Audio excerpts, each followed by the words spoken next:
क्षेत्र आळंदी येथील पवित्र भूमीवर महाराष्ट्र राज्याचे लोकप्रिय मुख्यमंत्री एकनाथजी शिंदे साहेब यांच्या शुभ हस्ते वारकरी संप्रदायात अत्यंत मानाचे समजले जाणारे असे तुलसीदास पुरस्कार प्राप्त प्रदान समारंभ व वारकरी संतपूजन सोहळा मोठ्या उत्साहात पार पडला। या क्षणांचा साथीदार होण्याचे भाग्य मला लाभले।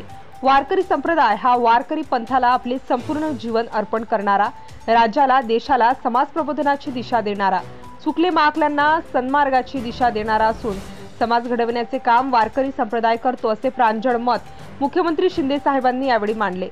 हरिभक्त परायण मारुती महाराज कुरेकर यांना 93व्या अभिष्ट चिंतन सोहळ्यानिमित्त शांतीब्रह्म पुरस्कार आणि हरिभक्त परायण रामराव महाराज ढोक यांना 70व्या अभिष्ट चिंतन सोहळ्यानिमित्त तुलसीदास पुरस्कार प्रदान करण्यात आला। लाडकी बहीण योजनेबरोबर लाडक्या भावासाठी मुख्यमंत्री युवा कार्य प्रशिक्षण योजना कार्यक्रम सुरू केला आहे।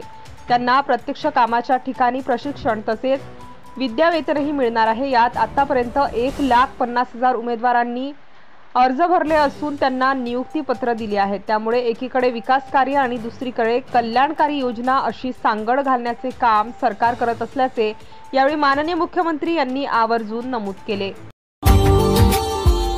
Subscribe now and press the bell icon. Never miss an update.